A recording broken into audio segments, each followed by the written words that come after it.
mau wajib itu.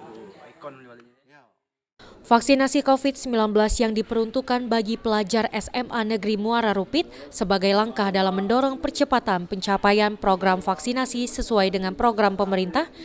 Dari 1.012 jumlah siswa di SMA Negeri Rupit, 650 siswa telah menjalani program vaksinasi dosis pertama yang diselenggarakan oleh pihak Dinas Kesehatan Kabupaten Muratara.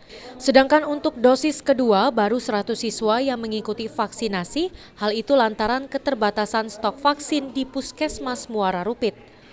Menurut Kepala SMA Negeri Rupit, Jamal Ansor, dengan keterbatasan stok vaksin, setidaknya masih ada 600 siswa SMA Negeri Rupit yang belum mengikuti vaksinasi tahap kedua. Kendati demikian, pihaknya akan terus berkoordinasi dengan pihak Puskesmas Muara Rupit terkait dengan penjadwalan vaksinasi dosis kedua. Muratara ini diperkirakan sudah 70% terlaksana. Yang untuk tahap 1 itu sekitar 650-an.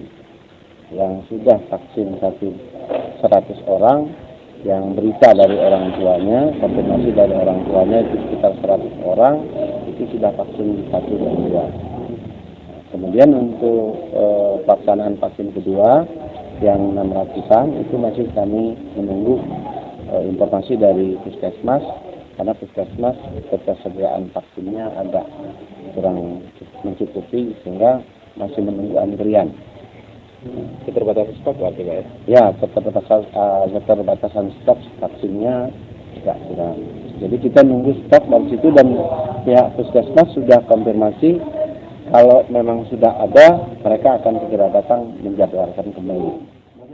Vaksinasi yang diperuntukkan bagi sejumlah pelajar sejatinya sebagai upaya dalam meningkatkan kekebalan kelompok atau herd immunity. Adi Arianza, PAL TV.